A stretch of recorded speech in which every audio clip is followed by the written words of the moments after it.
रात के 2 बजे थे। पूरे गांव में सन्नाटा पसरा हुआ था, लेकिन ठाकुर हवेली की ओर से उठती वो आवाज किसी को चैन से सोने नहीं दे रही थी। किसी के चीखने की आवाज, किसी के रोने की आवाज, और बीच बीच में वही सवाल गूंज रहा था, क्यों? फिर से क्यों हुआ ये? लोग कहते हैं कुछ कहानियां शादी की शहनाइयों से नहीं बल्कि मौत की चीखों से शुरू होती है। नमस्कार दोस्तों, मेरा नाम है लविश और आप सुन रहे हो शैडो वॉइस, जहां हर रात डर का एक नया दरवाजा खुलता है। आज की कहानी सिर्फ डरावनी नहीं बल्कि एक ऐसा सच है जिसे सुनने के बाद शायद आप भी सोचने पर मजबूर हो जाएं। कहते हैं कुछ लड़कियां शादी के लिए पैदा ही नहीं होती बल्कि अधूरे बदले की आग के लिए जन्म लेती है। आज की कहानी ऐसी ही एक कुंवारी लड़की की है जिसकी बारात 5 बार आई, लेकिन उसने कभी दुल्हन का जोड़ा नहीं पहना।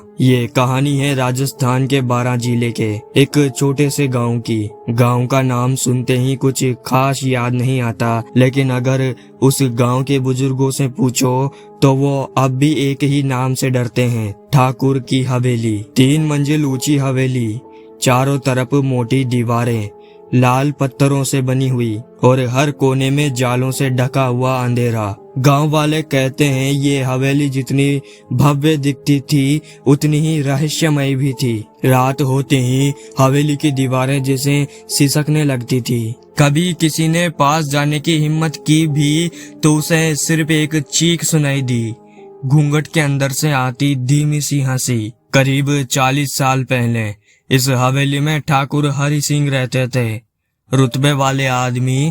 उनकी 4 बेटियां थी, उनमें सबसे छोटी गुंजन। गुंजन का नाम जितना प्यारा, लड़की उतनी ही मासूम। गोरी, लंबी, बड़ी बड़ी काजल भरी आंखें और उसके होठों पर हमेशा गीली हुई मुस्कान। लेकिन उसकी मुस्कान से जाने क्यों लोग डरते हैं। लेकिन उसकी मुस्कान में जाने क्यों लोग कहते थे एक रहस्य छिपा था। गुंजन का बचपन भी बाकी लड़कियों जैसा था, लेकिन जैसे जैसे वो बड़ी हुई उसकी खूबसूरती की चर्चा पूरे इलाके में होने लगी। ठाकुर साहब ने सोचा अब गुंजन के लिए एक शाही रिश्ता ढूंढा जाए, और रिश्ता मिला भी, बड़े घराने में अच्छे लड़के के साथ।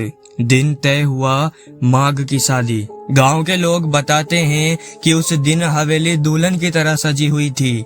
दीवारों पर झालर, चौक में रंगोली और हवेली के दरवाजे पर बड़े बड़े केले के पत्ते से सजावट हो रही थी। पूरे गांव में ढोल नगाड़ों की आवाज गूंज रही थी और बारात हवेली के बाहर खड़ी थी। बैंड वाले पधारो हमारे देश बजा रहे थे और सबके चेहरे पर खुशी थी। लेकिन हवेली के अंदर कुछ और ही चल रहा था। गुंजन को सजाने संवारने वाली औरतें बाद में बताती थी, पता नहीं क्यों उस लड़की की आंखों में अजीब सा सन्नाटा था।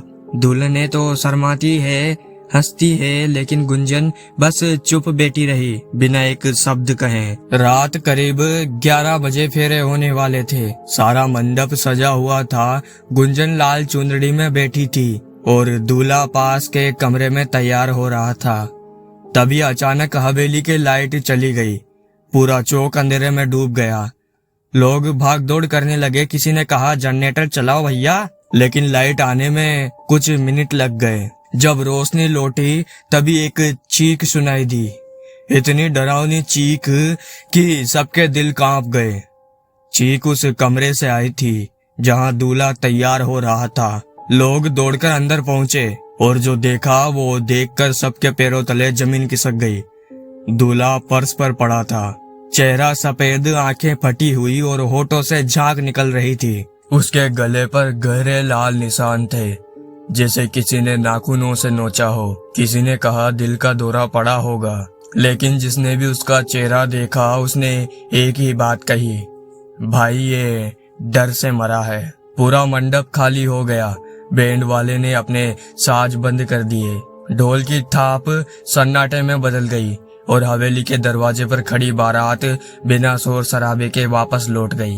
उस रात गुंजन अपनी लाल चुनरी में बैठी रही, बिना कुछ बोले। लोग कहते हैं उसने कुछ खाया नहीं, कुछ बोला नहीं, बस एकटक देखती रही उस कमरे की ओर जहां दूल्हे की लाश पड़ी थी। अगले दिन उसने ठाकुर साहब से सिर्फ एक बात कही, पापा मैं शादी नहीं करूंगी। लेकिन ठाकुर साहब अपनी इज्जत के पक्के थे। उन्होंने कहा, नहीं, मेरी बेटी की शादी होगी, चाहे जो हो जाए। और यहीं से शुरू हुआ वो खेल जो आज तक खत्म नहीं हुआ। पहली बारात लौटी, लेकिन गुंजन की जिंदगी में दूसरी बारात भी आई। और क्या हुआ? पहली बारात की मौत के बाद पूरे गांव में हलचल थी। लोग कहते थे ये मनुष्यत है, कुछ बोले लड़की में कुछ गड़बड़ है। लेकिन ठाकुर साहब के लिए उनकी इज्जत सब कुछ थी। उन्होंने तय किया शादी होगी, चाहे जो हो जाए। 4 महीने बाद दूसरी बारात आई। इस बार सब कुछ अलग था। हवेली की सजावट वही थी, लेकिन माहौल में डर का साया था। लोगों के चेहरे पर मुस्कान कम और सवाल ज्यादा थे। दूल्हा इस बार कोटा शहर से आया था। बड़ा खानदान, पढ़ा लिखा लड़का। सबको यकीन था कि अब सब ठीक रहेगा। रात के 11 बजे फेरे शुरू होने वाले थे। गुंजन फिर से लाल जोड़े में बैठी थी। उसका चेहरा फिर से वैसा ही था जैसा पहली बार था। ना खुशी ना गम, बस एक सन्नाटा। मंडप में मंत्र गूंज रहे थे। पंडित जी ने कहा, अब दूल्हा दुल्हन हाथ में हाथ दें। गुंजन ने धीरे से अपना हाथ आगे बढ़ाया, लेकिन जैसे ही दूल्हे ने उसका हाथ थामा, अचानक हवेली के बड़े दरवाजे पर जोर की आवाज आई। सबने पीछे मुड़कर देखा। दरवाजा अपने आप बंद हो गया था। हवा चल रही थी, लेकिन दरवाजा बंद होने की आवाज किसी तूफान जैसी थी। दूल्हे ने घबराकर पंडित जी से कहा, ये क्या था? पंडित जी बोले, कुछ नहीं, पुरानी हवेली है, हवा से हुआ होगा। फेरे शुरू हुए। पहला फेरा, दूसरा, तीसरा और जैसे ही चौथा फेरा हुआ, अचानक गुंजन ने एक ठंडी सांस ली। इतनी ठंडी कि दूल्हे की रीढ़ में सिरहन दौड़ गई और अगले ही पल दूल्हा धड़ाम से नीचे पड़ा। सब भागे। दूल्हे का शरीर अकड़ चुका था। फेरे पर वही खौफ, वही फटी आंखें। चेहरे पर वही खौफ, वही फटी आंखें। और इस बार उसके माथे पर किसी के हाथों के गहरे लाल निशान थे। बारात फिर लौट गई।